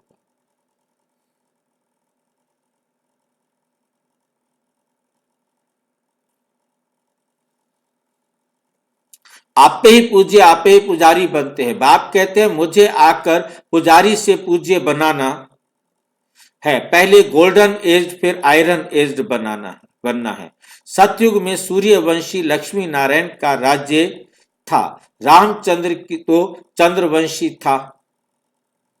इस समय तुम सब रूहानी योद्धे हो, लड़ाई के मैदान में आने वाले को क्षत्रिय। जो लड़ाई के मैदान में आते हैं उनको क्या कहा जाता है? क्षत्रिय। तुम लड़ाई के मैदान में आने वाले को क्षत्रिय कहा जाता है। तुम हो रूहानी क्षत्रिय, बाकी वो हैं जिस्मानी क्षत्रिय। उनको कहा जाता है बाहुबल से लड़ना झगड़ना। शुरू में मल युद्ध होती थी बाहों आदि से, पहले मल युद्ध करते थे, आ जाओ कंपटीशन करते थे, मल युद्ध आदि से आपस में लड़ते थे, फिर विजय को पाते थे। अभी तो देखो वंश आदि बने हुए हैं। तुम भी क्षत्रिय हो, वे भी क्षत्रिय हैं। तुम माया पर जीत पाते हो, श्रीमत पर चल। तुम ही रूहानी क्षत्रिय, रूहें ही सब कुछ कर रही हैं। इन शरीरों की कर्म इंद्रियों द्वारा रूह को बाप आकर सिखलाते हैं। बच्चे मुझे याद करो, मुझे याद करो। याद करने से फिर माया खाएगी नहीं तुम्हें। यदि तुम मेरे को याद करेंगे तो माया तुम्हें नहीं खाएगी। तुम्हारे विकर्म विनाश होंगे और तुमको उल्टा सुल्टा संकल्प नहीं आएगा। बाप को याद करने से खुशी भी रहेगी। इसलिए बाप समझाते हैं कि सवेरे सवेरे उठकर अभ्यास करो। बाबा आप कितने मीठे हो। आत्मा कहती है बाबा, बाप ने पहचान दी, बाप ने पहचान दी है, मैं तुम्हारा बाप हूं। तुमको सृष्टि के आदि मध्य अंत की नॉलेज सुनाने आया हूं। यह मनुष्य सृष्टि का उल्टा झाड़ है। ये वैरायटी धर्मों की मनुष्य सृष्टि है। इसको कहा जाता है विराट लीला। बाप ने समझाया है कि इस मनुष्य झाड़ का मैं बीज रूप हूं। इस मनुष्य झाड़ का मैं बीज रूप हूं। मुझे याद करते हैं कोई किस झाड़ का है, कोई किस झाड़ का है, फिर नंबर वार निकलते हैं। ये ड्रामा बना हुआ है, यह ड्रामा बना हुआ है। कहावत है कि फलाने ने धर्म स्थापक पैगंबर को भेजा, परंतु वहां से भेजते नहीं है। ये ड्रामा अनुसार रिपीट होता है। ये एक ही है जो धर्म और राजधानी स्थापन कर रहे हैं। ये दुनिया में कोई भी नहीं जानते। अभी है संगम, विनाश की ज्वाला प्रज्वलित होनी है, विनाश की ज्वाला प्रज्वलित होनी है। ये है शिव बाबा। ये कौन है? ये है शिव बाबा का ज्ञान यज्ञ। उन्होंने रुद्र नाम रख दिया है। उन्होंने उसका नाम क्या रख दिया है? रुद्र नाम रख दिया है। प्रजापिता ब्रह्मा द्वारा तुम ब्राह्मण पैदा हुए। प्रजापिता ब्रह्मा द्वारा तुम ब्राह्मण पैदा हुए। तुम ऊंच ठहरे ना, पीछे और बिरादरियां निकलती हैं। वास्तव में तो सब ब्रह्मा के बच्चे, वास्तव में तो सब ब्रह्मा के बच्चे हो। ब्रह्मा को कहा जाता है ग्रेट ग्रेट ग्रैंडफादर। सिजरा है, पहले पहले ब्रह्मा ऊंच, फिर सिजरा निकलता है। कहते हैं भगवान सृष्टि कैसे रचते। सिजरा किसको याद है? सिजरा किसको याद है? बता दो कोई। किसी को नहीं पता? जो नया पीठ से जो नया पेड़ निकलता है, छोटा छोटा पौधे वाला, वो सिजरा है। और किसको पता है सिजरा? पटवारी के पास हैं? पटवारी के पास होता है। हाँ, पटवारी के पास होता है ये सिजरा। उर्दू का शब्द है सिजरा। ये इंसान नहीं होती बाबू। हाँ, सिजरे सिजरे क्या होता है? सिजरा जो है ना, पटवारी के पास एक बहुत बड़ा कपड़ा होता है। उस कपड़े के ऊपर पूरे कॉलोनी का या जिस गांव का वो पटवारी है, जिस जगह का, उसके उस इलाके का सारा नक्शा बना होता है। और उस बहुत बड़ा कपड़ा होता है और उस नक्शे में कपड़े पर बनाया जाता था। आजकल तो कंप्यूटर में आ गया है, पहले कपड़े पे होता था। तो ये उर्दू का शब्द है सिजरा। तो सिजरे को बोलते हैं हिंदी के अंदर जो है ना, 1 से 2, 2 से 4 ऐसे टेबल बनती है ना, ट्री बोलते हैं, अंग्रेजी में ट्री बोलते हैं और इसको टेबल बोलते हैं अंग्रेजी में भी। ये भी टेबल का शब्द है, मतलब जिसमें वर्गीकरण होता जाता है। मतलब एक बाप था, उसके 2 बेटे हुए, दोनों बेटों के 4 बेटे हुए, 4 से उनकी जो फैमिली कैसे बढ़ती जाती है, इसको इसलिए ट्री बोला जाता है। और उर्दू में इसका शब्द है सिजरा। तो उसमें क्या होता है कि जो प्लाट है, जो नक्शा है सारा का सारा, ये उसका खेत है। हाँ जी, जरा तो उसको भी कहते हैं ना भाई कि वंशावली को। ये वंशावली ही तो है, मतलब सिजरा उर्दू का शब्द है। हाँ, जो पूर्वज में करके जाते हैं वंशों के बिल्कुल लिए, फिर बिल्कुल, उसी को सिजरा कहते हैं। बोलो वही पटवारी रखता है ना कि ये जो है ना फलाने राम की जमीन थी, ये 10 किले। जी, उसके बाद जी, उनके 3 बच्चे हुए, ये जमीन, ये हिस्सा उस बच्चे के पास गया, ये हिस्सा उस बच्चे के पास गया, ये हिस्सा उस बच्चे के पास गया। वो वहां लाइनें लगाता जाता है, ये हिस्सा उसके पास है, ये उसके पास है। तो पटवारी ही बताता है कि ये मकान किसका है, ये जमीन किसकी है। जो धरती के ऊपर है वो पटवारियों के पास सारा बना होता है। वो पूर्वज लोग करके जाते हैं अपने वंशों को। बहन जी, वो अलग चीज होती है। वो होती है, क्या बोलते हैं, विल। जो विल लिख के जाते हैं, विल अलग चीज है, सिजरा अलग चीज है। बट मैं मरने से पहले जैसे अपने विल करके रखा है कि मेरा ये पैसा ये इधर जाएगा, ये मकान इधर जाएगा, ये मकान इधर जाएगा, वो उसे कहते हैं विल। उसे सिजरा नहीं कहते हैं। सिजरा होता है, सिजरे का मतलब है एक गांव समझ गए। उस गांव का एक मालिक था, पहले कभी उस गांव का, पूरे गांव का एक मालिक था। उसके 2 बेटे थे, तो आधा आधा गांव हो गया और उनके 8-8 बच्चे हुए, 4-4 बच्चे हुए। तो वो जो एक का हिस्सा था वो उन 4 में बट गया। फिर आगे उसके एक एक के 4-4, 3-3 बच्चे हुए, तो उनका हिस्सा बढ़ता गया। तो एक गांव के अंदर जितनी भी लाइनें लगाई गई, समझ गए होंगे, जितना जितना हिस्सा जिसके पास गया वो उसको मिल गया। उसके बाद आप सोचिए कि एक एक 50-50 गज पर भी जो है ना प्लाट जाने लगे, तो उस 50-50 गज की भी उसमें लाइन लगती गई कि उसका जो है ना वो 500 गज का मालिक था, उसके 10 प्लाट बना करके बेचे, तो उसमें 10 जनों के प्लाट हो गए। अब क्या हुआ कि उसके अंदर भी फिर 500 गज का प्लाट था, तो उसने उसमें है ना 10 मंजिला खड़ा कर दिया। तो 10 मंजिला खड़ा कर दिया तो उसके अंदर फ्लैट बन गए, मतलब 4-4 फ्लैट या 2-2 फ्लैट, कितने फ्लैट बनाता है वो उसके ऊपर मर्जी है। तो वो सारी ब्रांचेस उसके अंदर लिखी जाती हैं कि ये यहाँ पर इतना है, उसके बाद उसमें ये बना हुआ है, उसके अंदर ये बना हुआ है। तो सिजरा मतलब खतरा नंबर क्या होता है भाई जी? उसके अंदर जो प्लाट, जैसे आपका खसरा हो गया, आपका एक प्लाट है 500 गज का, उसका खसरा नंबर हो गया 235। ठीक है, अब 235 तो उसको नंबर तो देंगे ना। अब आपके 3 बच्चे हो गए, अब 3 बच्चे हो गए तो आपने उसको बांट दिया, अब उसको नया खसरा मिलेगा ना। अब 235 में तो लिखा हुआ है 3, फिर उनको जो नया मिला मान लो 2035, तो 2035 या 2067 जो भी नंबर मिला, फिर वो आगे बांटेंगे तो उसके फिर खसरा नंबर एक वो नंबर है जिस नंबर पर आपका प्लाट है, उनके रजिस्टर मकान में। नंबर उसे कहते हैं। हाँ जी, मकान नंबर भी कहते हैं, प्लॉट नंबर भी कहते हैं।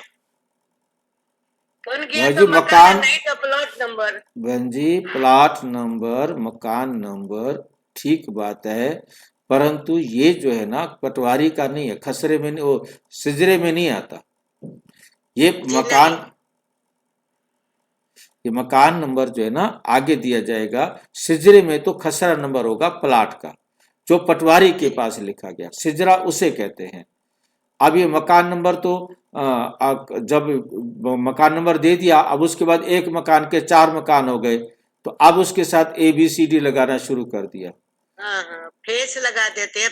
हाँ फेस बस 1 चलो फेस खैर 2। हम वापिस आए। सिजरा मैं जो बताना चाहता था, हम एक शिव बाबा से 2 पत्ते निकले, कृष्ण और राधा। और फिर जो पत्ते, ये तो 2 पत्ते थे मोटी पढ़ाई वालों के लिए जो नए नए बच्चे हैं, और पुरानों के लिए जो पहले दिन आत्माएं उठकर आई, उनकी गिनती हमारे पास नहीं है कि वो 9 लाख थे, 16,000 थे कि 108 थे, ठीक है। वो जितनी भी आत्माएं थी जो पहले दिन आई थी, वो सारी एक एक अपने आप में पूर्ण आत्मा थी, पूर्ण परिवार था, सब कुछ वही था। फिर आगे उनसे वंशज चले, उनके 2 बच्चे हुए, फिर उनके यहाँ 2 बच्चे हुए, फिर उनके 2 बच्चे हुए। इस प्रकार से वो संसार वहां से चालू हुआ। पति और पत्नी ने एक नई दुनिया को चलाया। इसको ट्री के रूप में, यही तो कहा जा सकता है कि नई दुनिया की शुरुआत 9 लाख से हुई, फिर विधि बढ़ते बढ़ते 2 करोड़ तक बढ़ी। आप चाहे ना इसको 33 करोड़ भी कह दो तो भी काम है, बोल सकते हो, कुछ भी बोल दो, क्योंकि बाबा ने नहीं कहा कभी भी। बाबा ने मुरलियों में कह दिया है 9 लाख रुपया, 9 लाख आत्माएं, पर तो 9 लाख आत्माएं 10 साल के अंदर पैदा नहीं हो सकती। हम कह तो देते हैं। तो दिखाते हैं ना, सज्जू की शुरुआत 9 लाख से होगी। जी बिल्कुल ठीक बात है, आप मुरली के हिसाब से ठीक बोल रहे हो, परंतु प्रैक्टिकल देख रहे हैं तो मुझे नहीं दिखाई देता कि 9 लाख आत्माएं पैदा हो जाएं जो सतयुग के अंदर पहले दिन आ जाए। पहले दिन तो नहीं आएगी। हाँ तो फिर तो मतलब संकल्पों का खेल है ना भाई जी। हाँ मतलब जो इसलिए संकल्पों से जन्म लिए वो अपने को मानेंगे। ठीक है बहन जी, सिजरा समझ में आ गया। अब आपको मेन जी, बात जी भाई मेरा जी। मकसद था सिजरा समझाने का था कि सिजरा समझ में आ जाए, हम बहस में नहीं रहे। कहते हैं भगवान भाई जी। सृष्टि कैसे रचते हैं?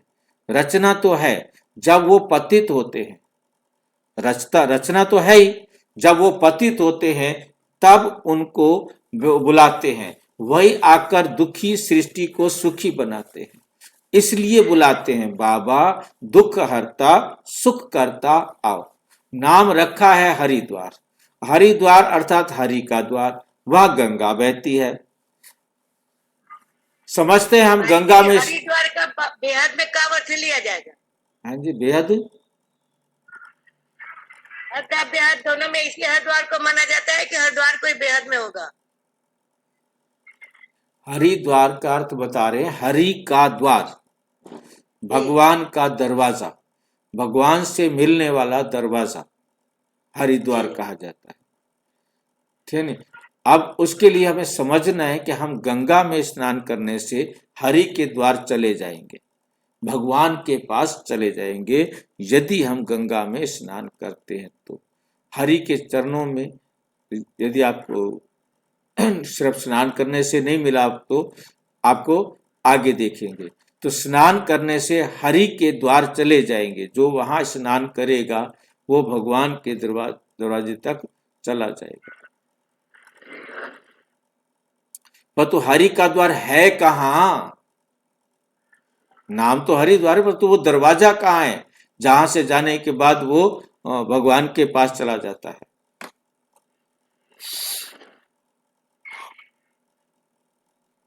वे फिर श्री कृष्ण को कह देते हैं, वे फिर श्री कृष्ण को कह देते हैं हरि का द्वार तो शिव बाबा है।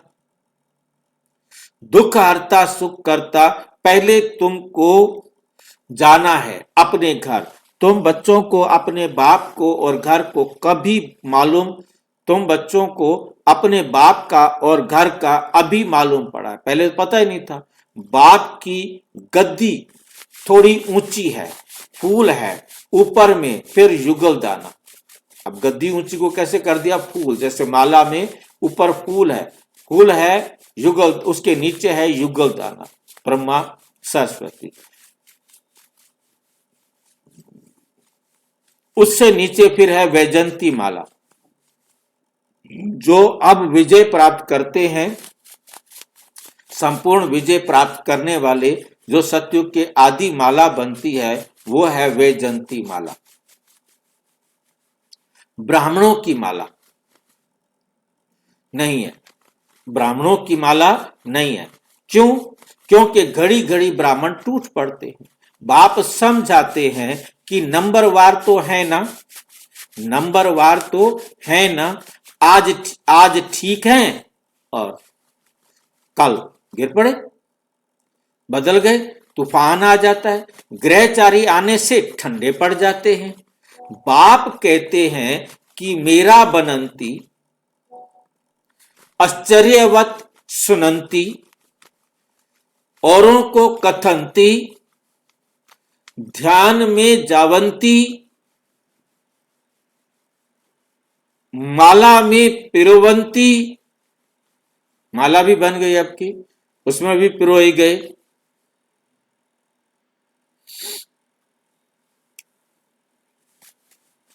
फिर एकदम भगंती चंडाल बनंती, फिर माला कैसे बने? तो बाप समझाते हैं कि ब्राह्मणों की माला नहीं है।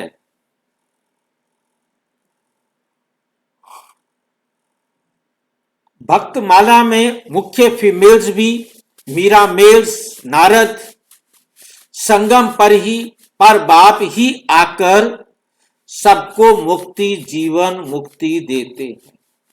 चाहे मीरा हो, चाहे कोई पैगंबर हो, उनको अब क्या देनी है? मुक्ति और जीवन मुक्ति का रास्ता उनको भी बताना है।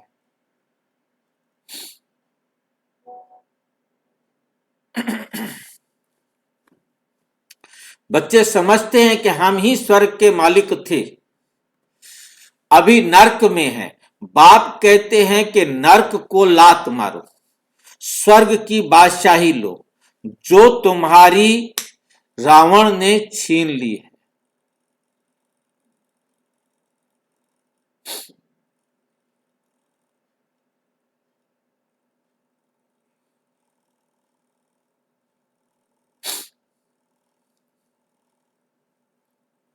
वे इन सब शास्त्रों, तीर्थों आदि को जानते हैं।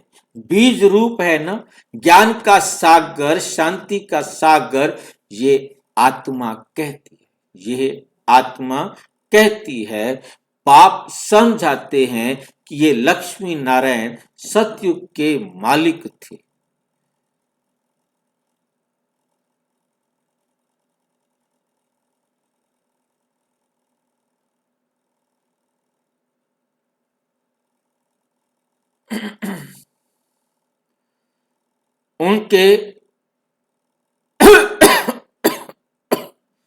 उनके आगे क्या था? लक्ष्मी नारायण से पहले क्या था?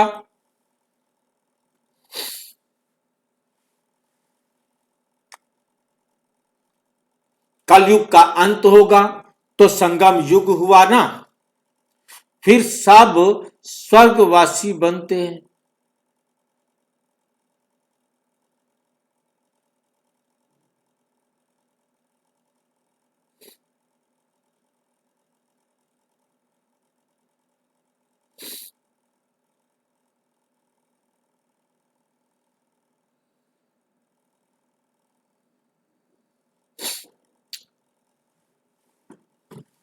कलयुग का अंत होगा तो संगम युग हुआ होगा, फिर अब स्वर्ग बनता है। बाप को स्वर्ग का रचयिता कहा जाता है, स्वर्ग स्थापन करने वाला।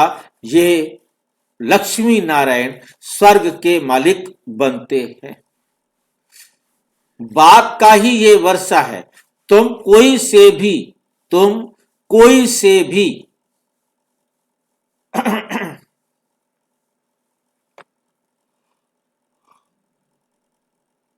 पूछ सकते हो कि इन लक्ष्मी नारायण को सतयुग की राजधानी थी, कैसे ली इन्होंने राजधानी? कोई बता नहीं सकेंगे। ये दादा भी कहता है कि मैं नहीं जानता था, पूजा करता था, परंतु जानता नहीं था। क्या नहीं जानता था? अब बाप ने आकर समझाया है। ये संगम पर राजयोग सीखते हैं।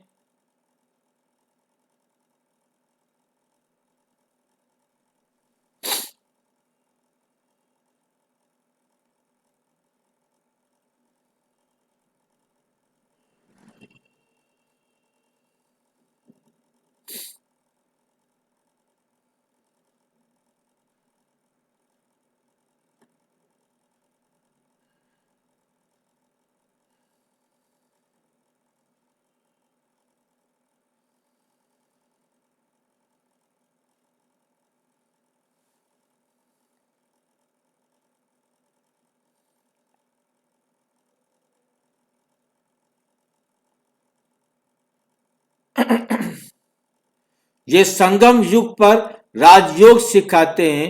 गीता में भी वर्णन होता है।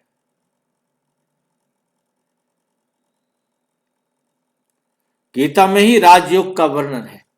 सिवाय गीता के और कोई भी शास्त्र में राजयोग की बात नहीं है। बाप कहते हैं कि मैं तुमको राजाओं का राजा बनाता हूं। भगवान ने ही आकर नर से नारायण बनने की नॉलेज दी है।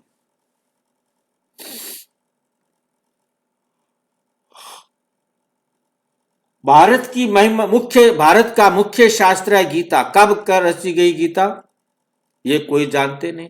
बाप कहते हैं कल्प कल्प संगम पर आता हूं। जिनको राज्य दिया था वो राज्य गंवाकर छिपकर तमो प्रधान दुखी बन पड़े हैं। रावण का राज्य है, सारे भारत की ही महिमा गाई जाती है।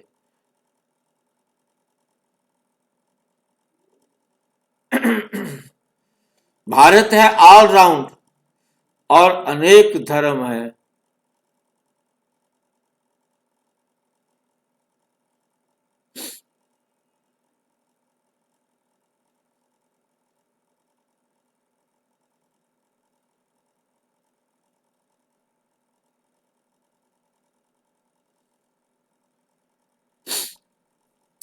भारतीय ऑलराउंडर और तब सब बाद में आते हैं। बाप कहते हैं कि तुमको 84 जन्मों का राज बताता हूं। 5000 वर्ष पहले तुम देवी देवता थे। 5000 साल पहले तुम क्या थे? देवी देवता थे। तुम अपने जन्मों को नहीं जानते हो। हे भारतवासियों, बाप आते हैं अंत में, आदि में। कैसे आदि में आए तो आदि अंत का नॉलेज कैसे सुनाए? सृष्टि की वृद्धि नहीं हुई तो समझाएं कैसे? कैसे समझाएं? थोड़ी सी आत्माओं को क्या समझाएंगे? वहां तो नॉलेज की दरकार ही नहीं है। बाप अभी संगम पर नॉलेज देते हैं। नॉलेज फुल है ना, जरूर नॉलेज सुनाने अंत में आना पड़े। आदि में तुमको क्या सुनाएंगे? यह समझने की बातें हैं। भगवानोवाच कि मैं तुमको राजयोग सिखाता हूं। ये यूनिवर्सिटी है। ये क्या है? विश्वविद्यालय है।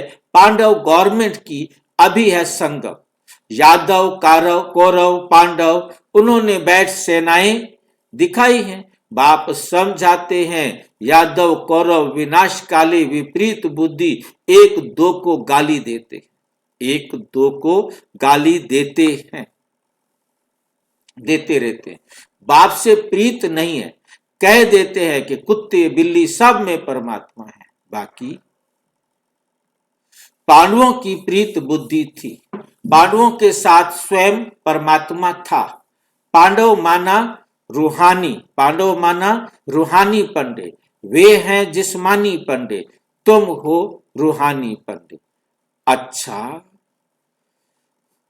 मीठे मीठे सिक्की लद्दे बच्चों प्रति माता पिता बाप दादा का याद प्यार और गुड मॉर्निंग। रूहानी बाप की रूहानी बच्चों को नमस्ते। हम रूहानी बच्चों की रूहानी बाप दादा को नमस्ते नमस्ते नमस्ते। धारणा के लिए मुख्य सार।